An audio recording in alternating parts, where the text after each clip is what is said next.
Ladies and gentlemen, welcome to the new show, Coach's Choice. This is where I find people who offer coaching to the community and I let them show off a bit of their coaching skill in this show, and I will leave their contact details in the description so that if you watch the video and you like their coaching skill, obviously you get a bit of free coaching from just watching the video, but if you like them, you can give them a message. You can sign up to some coaching with them.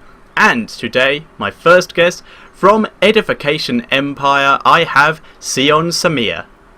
Hey there. So, tell us about yourself. Tell us about Edification Empire and what race and styles you coach. Okay, so Edification Empire, we started out as Mixed Fruit back in the very, very early days on Wings of Liberty, before even chat channels.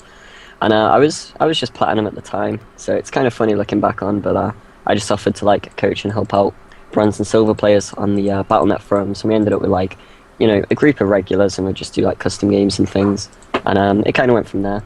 So that's kind of where the community stems from, and we've been around for a long time. As for myself, I'm a Terran player. I am very, very much a bio player. I've never mech'd, so mech is definitely not something that I would be confident to coach, that's for sure. I'm also a macro player. I've been trying to learn some slightly more aggressive styles because I feel like I'm getting to the point where I want to start to play in tournaments, but for the most part, I got to where I am just from playing macro games. Okay, so what leagues at the moment do you coach? I will coach anything up to Diamond, really. Maybe even low masters, but that would only be if they specifically want help in something that I feel particularly confident in. Okay, fair enough. And just to clarify, Edification Empire is a coaching community more than a team, isn't it? That is correct. As you see, I have the ED clan tag, but it really is more of a community tag. So I'm not really on a team, so to speak. But yeah, it's definitely a community. Anyone can join. We have an in-game group, so that's just free for anyone to join. Then we also have the clan, which is just for the clan tag, really, so you can see who the regulars are in the community. Alright, sounds good. So, what we're going to do is we are going to attempt to find someone to bring into this Skype call and for you to give a bit of coaching to. So, there will be a jump cut in the video for that about now. Ladies and gentlemen, we are back and we have found our wonderful Terran player for this evening. This is GFX. Welcome. Thanks. Okay, so what we're going to do is Ceon and myself will be on GFX's view. We have a wonderful volunteer of Bishop who will be playing the role of the Protoss today. So we're going to get in. Let me just ask Bishop if he is ready. And I assume you are ready, GFX? Yep. Alright, so Ceon, I now leave everything to you. I may interrupt if I want to ask you what to explain any advice that you give him, but other than that, it is all down to you. Alright, cool. So, as we go into this, what's your opening going to be, and just tell me a little bit about your game plan just while the game gets underway. I'm trying to do the innovation command center first, but I usually fail at a few steps. But basically a fast command center. Alright. And from there, is it free barracks, double gas? Or... Yeah.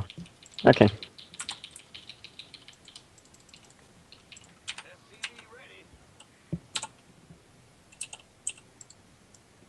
So what is it mainly that you have trouble with? Is it just mainly the micro sort of side of things, or do you die a lot to all-ins? The micro, and I expand too late. Okay.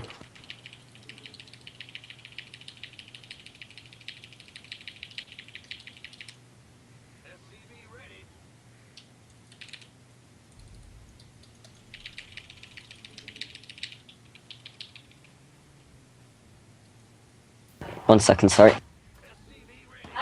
Is it possible to delay the thing? Because I'm recording at the moment and it's going to cause lots of noise. Is that alright? Turn this thing off for now, just because I'm... Okay.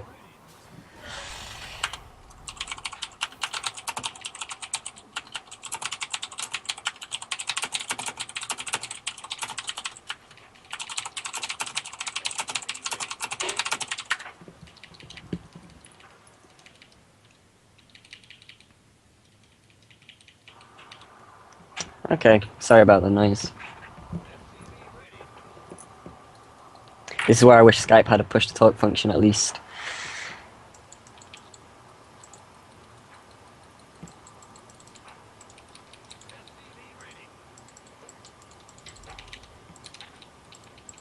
Okay, so you're building command center on the low ground. I think that's reasonably okay. It is a 4-player map.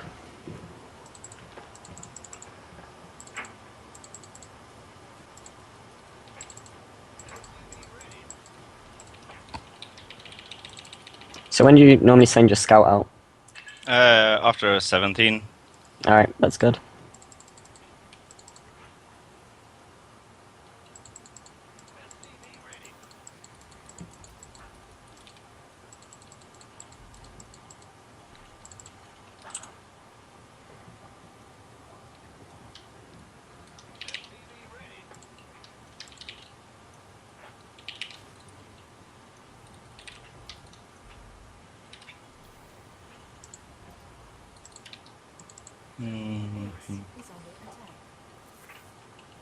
Okay, so you want to make sure to send a couple of workers down for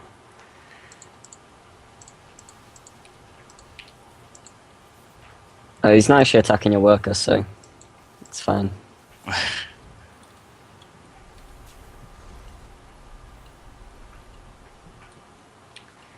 So when do you normally get your bunker?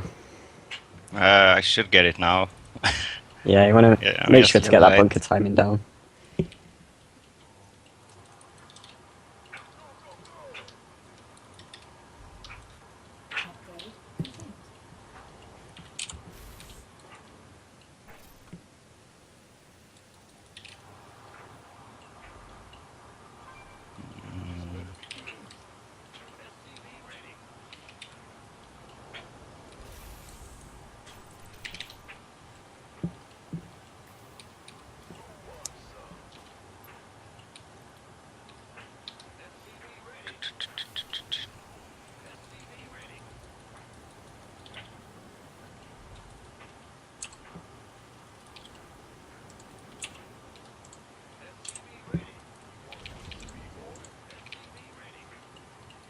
Cool.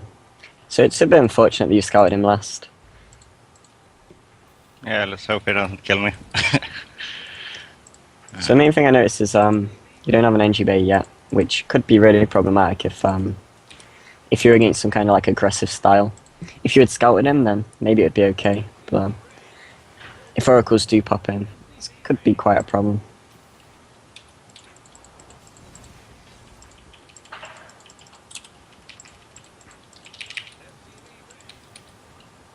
Okay, so we actually see it as an expansion now. So you won't be needing like mega early turrets or anything.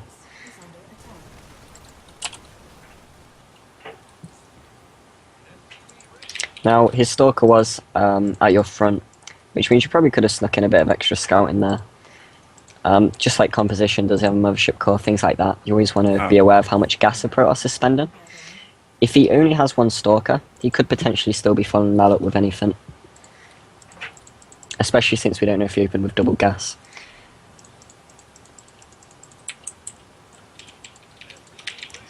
So barracks should definitely be producing right now.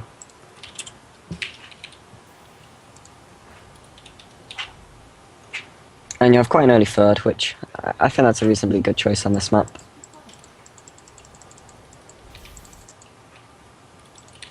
I forgot supply now. Yeah.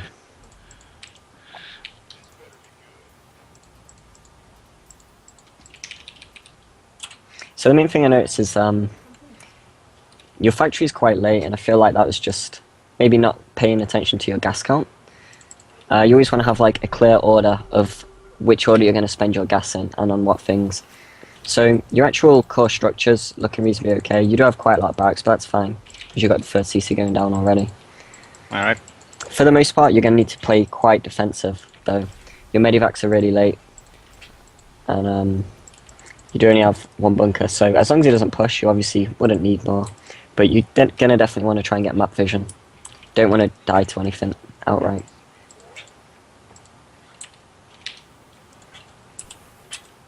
And keep up that SCV production.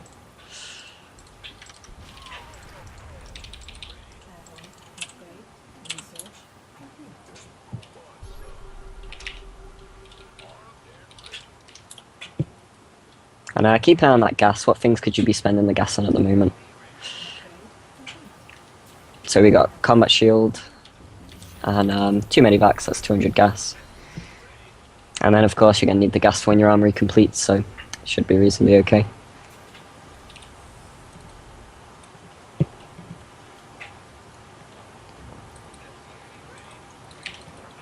So right now, just want to keep up with the production cycles. There's not a whole lot more to do at this point.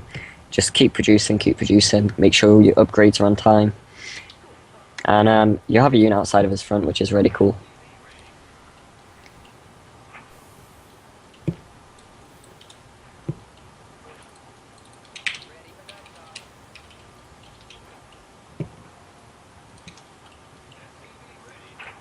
Okay, so you're going to transfer workers to your third. You have 16 at your main. You have 20 at your natural, so transfer 4, leaving 16.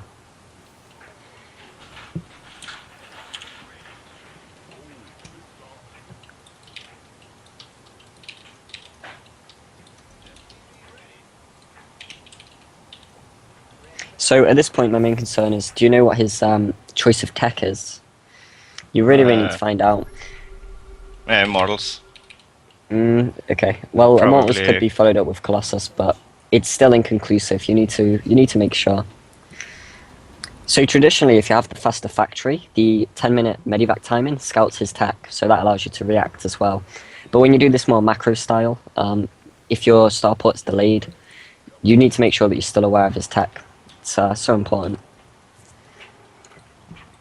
Cool. Plenty of depots. Forgot once again. Yeah. You want to make sure your drop is active as well. There we go. So don't overcommit with this. It's really, really important to not lose your units. He is in position. Now, at this point, your main focus should be denying his third. So with the unit at the front, you can check for third bases. You know that he's got some of his army at his main, so you're reasonably safe right now. You can't really be attacked, or else you could just drop his base. Cool, so he does have a third. Is it finished? So you want to stretch him thin. You could send small attack squads to his third while you drop his main. That's the kind of thing you want to aim for. When a Protoss is on 2 base, you can hold back on the drops a lot more. But as soon as they have that third up, you want to be forcing them to multitask as much as possible. So we still, at this point, haven't confirmed his choice of tech. Now, if he's gone Colossus at this point, he could have, 2 Colossus out, his third soon, and you don't have any Vikings. And likewise, if he was going for Templar, you would want to get that Ghost tech on the way. So you do have the Ghost tech, which is good.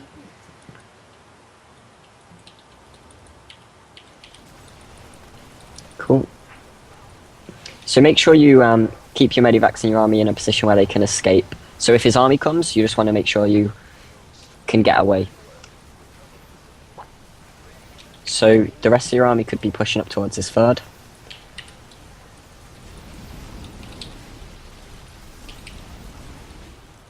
Cool. So right now, there's the obvious supply block. You want to get these upgrades on the way, throw down a few barracks and take a 4th.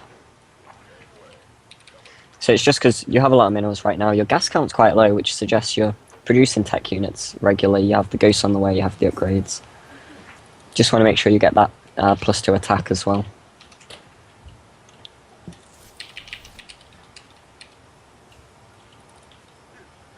So when his army comes to the third, you can just load up and hide.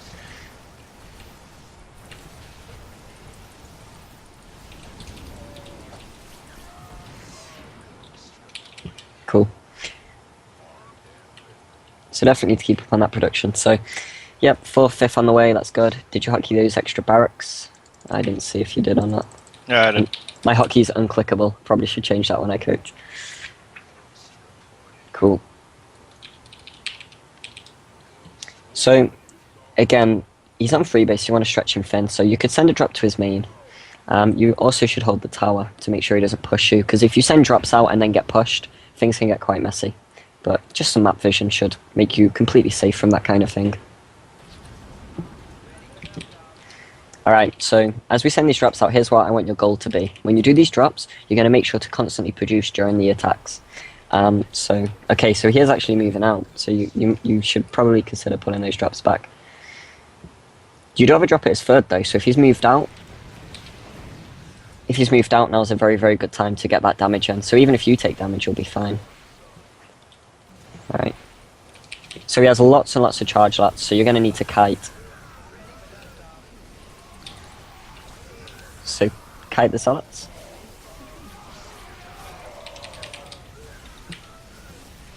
Keep producing.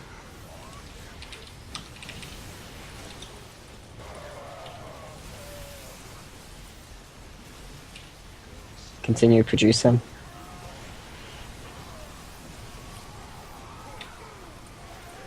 Okay, it looks like you're fine.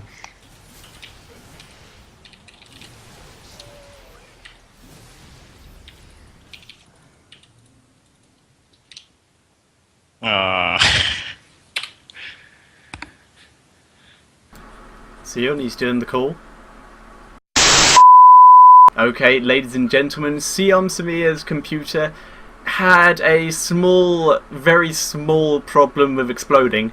So the game is over, and GFX did win, but we have jumped into the replay, and we're about halfway through the game now, so we're just going to go through the game as it is, where we're just going to talk, Ceon's just going to talk about the game a bit, just go over anything really important that GFX needs to remember in this situation. So, over to you.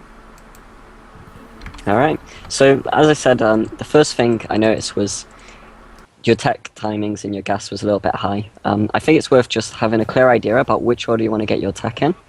And then obviously as soon as you have like 100 gas, that's usually your next tech item, or 150 gas if it's a starport factory, whatever. So just doing that will help you to refine your starport timings, and it's really important to get those first 2 medivacs out, because you get the scouting from it, you get the information. So right now you should have them out now, right? At Yeah. 9:45. For sure. Okay. I mean, you went for this faster 3cc, so I would expect something to be delayed. Either you'll have less units with your push, or your medivacs will just be later. But as long as you go with those first 2 medivacs, even if you don't do any damage, like, you just need to see what his tech is. And then there's 2 ways you'd respond. If he's going for like a Colossus style, you can either... There's like 2 ways Terran's can approach Colossus. You can either pump quite a few medivacs and go for this very drop-heavy style so that the Protoss can't move out. And then you still need Vikings, obviously, later. Or you can go up to either 4 or 6 medivacs and then have constant Viking production thereafter and try and hit like a nice 6 Viking timing. 6 Vikings can kill a Colossus in 2 shots. That's why it's kind of like a nice number. And the idea is to hit before they have many Stalkers out. And if you turn up and they have many Stalkers, you just pull back, wait for more Vikings, and then you're fine. It just goes into a macro game from there. So right now you're loading up these medivacs. So the main issue is that you're in the dark. So yeah, if you went Colossus, you would respond like that. If you see that he's going for Templar, you want to see it as early as possible, because against Templar Zealot styles, you really want to have good upgrades, right? So obviously, as you know, Zealots don't usually die, which is why you need... Let me close my door 1 sec. I hope my PC doesn't die again. So this is why you need really, really good marine upgrades to really tackle Zealot Templar styles, especially since would it have been worth him scanning the main as well as the natural? Like, he scanned the army, but he didn't really, like you said, he didn't really see any tech. Would it have been worth him scanning the main as well, rather than that 1 extra mule? Well, if he is going for Colossus, like, regardless whether he goes for Colossus or Templar, you will still need to make at least 4 Vikings anyway, just because or else you're not going to have enough healing on your bio. So you really can still get the scouting with your first 2 medivacs. But the main thing is, if he's going Templar, you want to get the upgrades early. So I don't think it would be worth a second scan. The first scan was definitely worth it, just because of how late your medivacs were. But I don't think it was worth a second scan, because in a lot of cases you wouldn't change anything anyway still. So yeah, like right now you're 3-2. Could be started. Upgrades are always important. In terms of the micro stuff though, what I want to talk about is against Zealot Templar styles, because one of the things you said was that you die to storms a lot. So I imagine you have trouble against Zealot Templar. If you kite the Zealots with your bio, the Templar can't catch up, and this is really, really key. So even if you can't fight his army head on, if his Templar are near the back, then you can pull the Zealots and just kite them and snag a few Zealot kills. He'll obviously pull his Zealots back. And it's important to know this for when you get ghosts. So when you have ghosts, if the Protoss has his Zealots with his Templar, then obviously it's very easy to get in range and hit the Templar and cast the MPs on everything. If he has his Zealots in front of his Templar, then you can't really run your ghosts forwards because it's kind of risky. So what you want to do instead is, instead of the Templar, just kill his Zealots. Just EMP a Zealot, kite them, and as long as you're kiting them, he can't catch up with Templar, right? So Alright. that's how you want to kind of approach Zealot Templar. You want to look at how he's positioned his units and try to exploit it. So this drop at the 3rd is really good. Now, you could have bought this, as soon as you realised he was moving out, you probably could have bought that drop back in. Another thing is, dropping the main was a really good move, and you sent 4 medivacs, which is a big drop. I really like it, but you just have to make sure that you have map vision first. Just make sure that you take the tower anytime you get the chance. In the mid-game, Terran has map control, right? So when you do this like 10 medivac timing, you force him to be pinned into his base. That's kind of the time that you want to make sure to secure the tower at. Alright. So this is where things start to get a little bit messy. So you send quite a lot of your forces out. One more thing I want to point out is your army positioning here. So you're kind of at your natural, and you get a bit trapped there, which could make it hard to defend your 3rd. If you just had your rally like sort of here-ish, kind of covers both a little bit better. Should I have made bunkers too? Just spend my money? Or is it not needed? Do you have a 4th and 5th? I would also recommend making the 4th and 5th PFs, but I think you should spend your money more on barracks so that you can remax faster. So this is about the point I saw up to, really. So I don't know what happens after this. Okay, so you do have some medivacs that are getting picked off, but that's just a bit of a control thing, because there's a lot going on right now. So yeah, in regards to money, you take your 3rd, you add barracks for your 3rd, and then 4th and 5th could probably be PFs, but as soon as you max out, you want to start adding more barracks so you can remax faster. You can go up to quite a lot of barracks, it depends how big your bank is. So right now you have 1.7k, you could probably add like 3-4 more barracks.